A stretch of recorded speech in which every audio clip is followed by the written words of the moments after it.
What has been circulating that internet is going to be switched off is definitely not the position of government, because as regulators, there's no way such would happen or would be in preparation without my knowledge. Somebody would have told me to prepare. I want to assure the nation, nobody has told me to prepare for that. I don't know, because we have these stakeholders whom we always consult. We have consumers. Consumers haven't indicated to me that they want the internet switched off, unless if the media tell me so, that the people out there are yearning for the closure of the internet. The regulator will definitely listen to the consumers. If consumers tell us and say, the internet is causing us problems, we'll evaluate that and see whether it is proper to do that. But the consumers haven't told us that. Two, the operators. The operators can also tell us that maybe they have problems, so they are going to, maybe they have to notify us. The operators haven't done that. And they wouldn't do that because data, internet, is their cash cow. That's how they make money. And that's the public service which they give to our people. Another stakeholder is government. Nobody in government has told me anything, even related to closure or switching off of the internet. Those are the three major stakeholders who would tell me to prepare. I may repeat, consumers haven't told me. Operators haven't told me to prepare for that. Government hasn't told me to prepare for that. So this speculation is very, very unfortunate. If this were to happen, definitely we'll come out as regulator to brief the country, to brief our stakeholders as to why it should happen.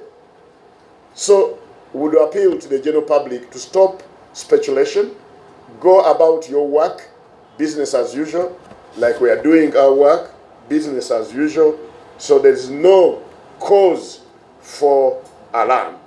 If there is anything, if those three stakeholders told me anything, I'll share with you. Because I'm here under the law, I'm here to share with you whatever actions would want to take.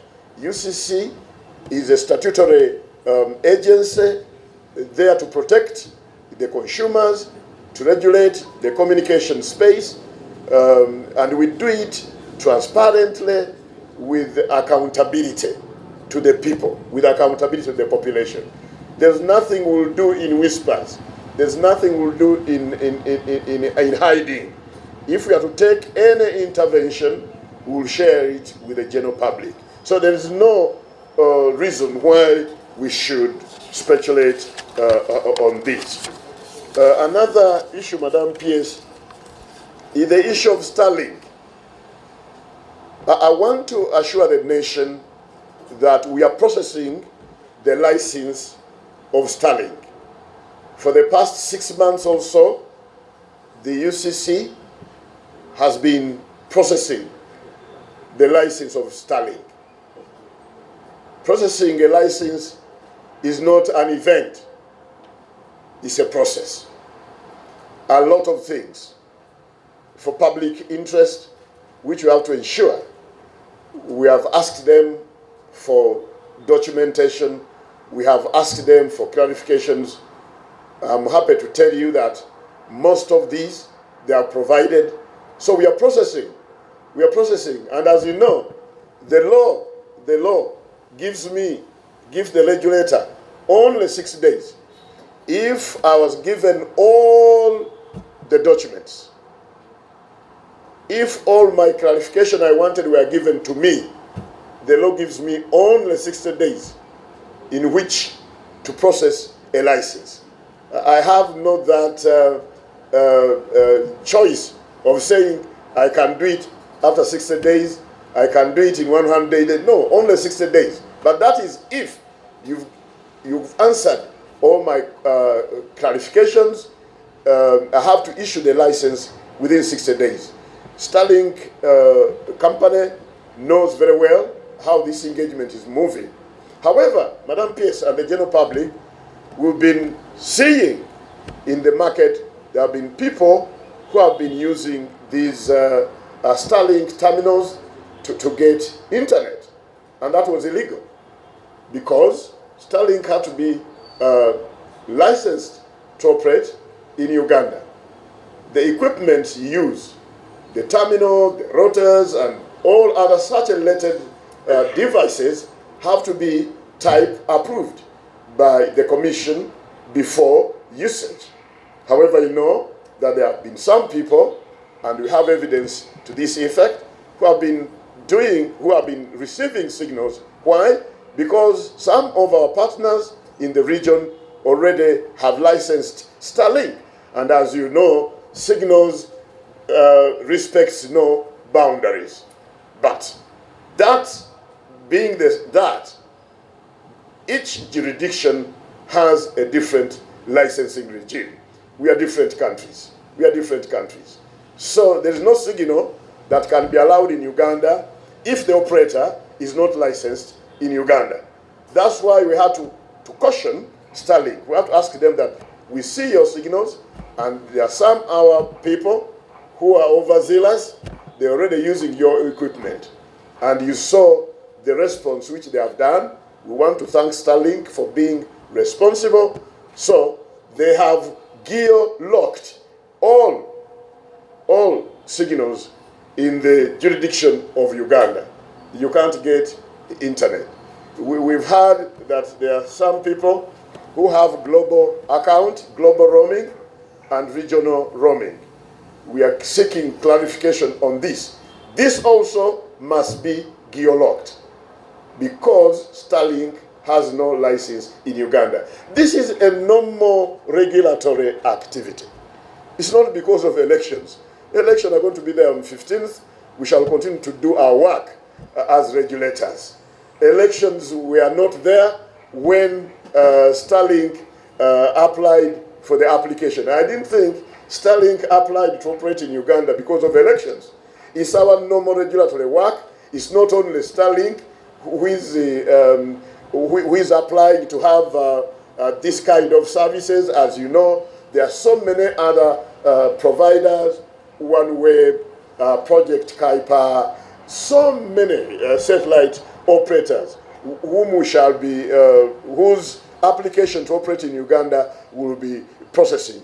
You've had the announcement already between Airtel Africa and Starlink, where they have collaborated to provide internet via the core network of Airtel. Airtel is already licensed in Uganda, so this partnership, we have no problem. Of course, we shall have to ink our approval on this partnership, but we have no problem with it because already so. We are not preventing Ugandan from enjoying the services of Starlink. I want to assure Ugandan that already the services of Starlink have already been installed by Airtel officially, that come a few weeks, if not days from now, you will be able to directly get signal through your Airtel line to access internet anywhere in the country via their core network. So we are not preventing the country from enjoying that ubiquitousness of satellite technology.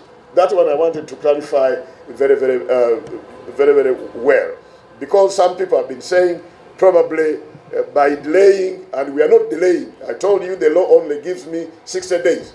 Why haven't we approved this license for the past 1 year? Because all the time they bring their requisition, we ask you questions on your behalf. We do it on your behalf through the law. They have to clarify to us. If you are not satisfied, we ask for clarifications. We process. As I told you, issuing a license is not an event. it's a process, and a rigorous process for that matter, because the communication business is not a usual normal business. This is business that affects lives of so many people. So before we issue a license, we have even to publish it in the Gazette, and we call for your comments at the general public. And what you tell us also inform whether we should issue a license or not. So when you see that happening, you know that we are closing, we are reaching the tail end of the license issuing process to Starlink and other satellite operators like OneWeb, like Amazon, who have already also asked us to start the process. Madam PS and the general public, I want to use this opportunity also to remind the broadcasters. We've been, Madam PS, engaging the media at a regional level. We've done that. We've engaged the media at the owners level, as UCC. I've engaged the media at the foot soldier level, an informal engagement where we have interacted, again talking about these things. Now I want to, again, just reminding you, because we have talked about these matters, live broadcasting or live streaming of riots, unlawful processions, or violent incidents, as you know, is prohibited. You know that. And sometimes you must know